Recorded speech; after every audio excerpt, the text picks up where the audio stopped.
Oke, salah satu pertanyaan paling bikin pusing dalam teologi Kristen itu kan soal Tritunggal. Gimana ceritanya satu Tuhan tapi ada dalam tiga pribadi yang berbeda?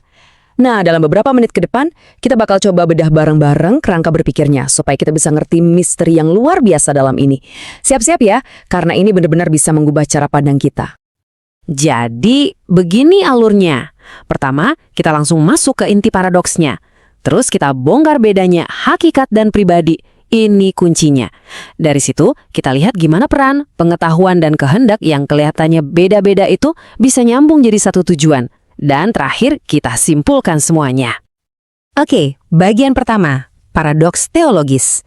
Nah, disinilah letak masalah utamanya. Ini pertanyaan yang udah direnungin dan diperdebatkan berabad-abad loh. Pertanyaannya simpel tapi rumit. Gimana bisa satu Tuhan, satu hakikat ilahi, tapi hadir dalam tiga pribadi yang berbeda? Yuk, kita perdalam lagi pertanyaannya. Gini deh, kalau Tuhan itu hakikatnya satu, nggak bisa dibagi-bagi, terus gimana ceritanya Bapa, Anak, dan Roh Kudus bisa punya peran, kehendak, bahkan pengetahuan yang kayaknya beda, tapi kok tetap satu? Nah, ini dia teka-teki besar yang bakal kita coba pecahin bareng-bareng. Lanjut ke bagian 2, hakikat versus pribadi.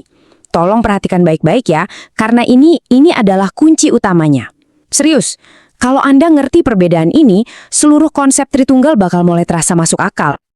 Jadi, poin krusialnya tuh di sini. Teologi Kristen itu misahin antara hakikat dan pribadi. Hakikat itu soal apa Tuhan itu, yaitu sifat ilahinya yang satu, yang tunggal.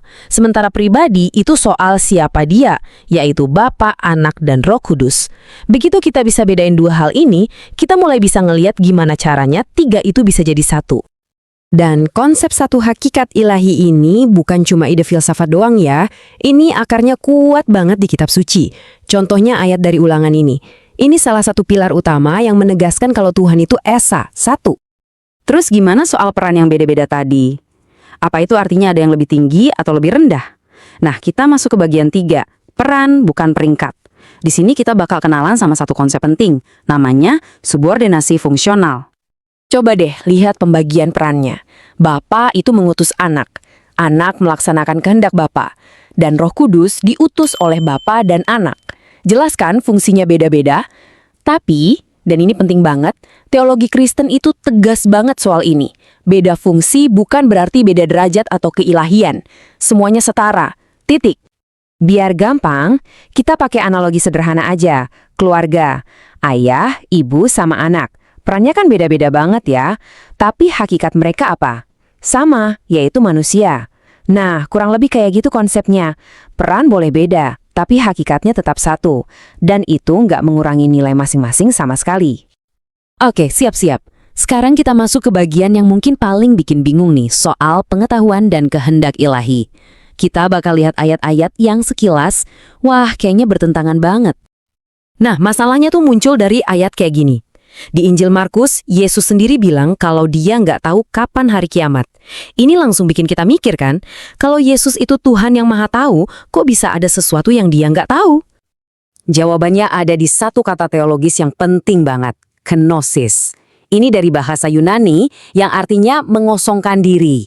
Jadi, kenosis itu doktrin yang bilang kalau Kristus dengan sukarela memilih untuk membatasi pemakaian sifat-sifat ilahinya selama dia jadi manusia di bumi. Sengaja dibatasi. Dasarnya dari mana? Dari Filipi pasal 2. Di situ dibilang, meskipun Yesus itu hakikatnya Tuhan, dia memilih buat mengosongkan dirinya dan jadi manusia. Jadi, pengetahuan yang terbatas itu bukan karena dia kurang ilahi, tapi itu bagian dari pilihan sadarnya untuk benar-benar ngerasain jadi manusia seutuhnya. Nah, tantangan yang mirip juga muncul waktu kita ngomongin soal kehendak. Ingat kan di Taman Getsemani, ada momen yang luar biasa banget waktu Yesus berdoa, bukan kehendakku, tapi kehendakmu lah yang terjadi. Wah, ini kan seolah-olah ada dua kehendak yang beda. Gimana tuh penjelasannya? Penjelasannya begini, sebetulnya cuma ada satu kehendak ilahi. Cuma, cara mengekspresikannya itu beda-beda lewat tiap pribadi. Khusus untuk kasus Yesus, karena dia itu 100% manusia juga, dia punya kehendak manusiawi. Ya, rasa takut, pengen ngehindarin penderitaan. Tapi kehendak ilahinya sebagai anak Tuhan itu tetap selaras, sinkron banget sama Bapa. Sekarang, yuk kita satuin semua kepingan puzzle ini. Kita masuk ke bagian 5, 1 dalam tujuan. Di sini kita bakal lihat gimana hakikat dan tindakan itu bisa nyatu dengan sempurna. Waktu Yesus bilang, aku dan Bapa adalah satu, itu bukan cuma ngomongin kedekatan emosional loh. Ini pernyataan tentang kesatuan hakikat dan tujuan. Jadi, meskipun pribadi mereka beda, esensi dan misi ilahi mereka itu ya satu, sama persis. Coba deh pikirin ini. Yesus juga berdoa supaya pengikut-pengikutnya menjadi satu. Nah, tentu bukan berarti mereka semua jadi satu orang kan? Nggak mungkin. Maksudnya adalah supaya mereka bersatu dalam tujuan dan kasih. Persis kayak cerminan kesatuan antara Dia dan Bapa. Dan akhirnya, kita sampai di kesimpulan. Satu hakikat. Di sini kita bakal rangkum semuanya, gimana paradoks yang di awal tadi bikin pusing, sekarang bisa kita lihat sebagai sebuah prinsip teologi yang nyambung dan masuk akal. Jadi, poin-poin kuncinya bisa kita simpulkan gini. Peran yang beda ternyata nggak bertentangan dengan satu hakikat. Kehendak pribadi yang beda ekspresinya, itu juga nggak bertentangan sama satu kehendak ilahi. Dan pengetahuan yang terbatas pas jadi manusia, sama sekali nggak bertentangan dengan kodrat ilahinya. Ini kesimpulan pertama, dan ini penting banget buat dipegang, 3 pribadi bukan berarti 3 hakikat. Gampangnya, adanya Bapa, Anak, dan Roh Kudus itu nggak berarti ada 3 Tuhan. Tuhannya tetap satu. Dan kesimpulan kedua yang melengkapi gambaran besarnya, satu hakikat bukan berarti satu fungsi. Artinya, meskipun Tuhannya satu, nggak berarti setiap pribadi harus melakukan hal yang sama persis. Nah, 2 kalimat ini intisari dari jawaban paradoks Tritunggal. Pada akhirnya, semuanya kembali ke pemahaman ini. Satu hakikat ilahi bisa diekspresikan lewat 3 pribadi yang berbeda, yang punya fungsi dan hubungan yang unik, tanpa sedikit pun memecah keilahian itu jadi 3. Inilah cara teologi Kristen mencoba menjelaskan misteri yang luar biasa. Tuhan yang esa, tapi sekaligus 3.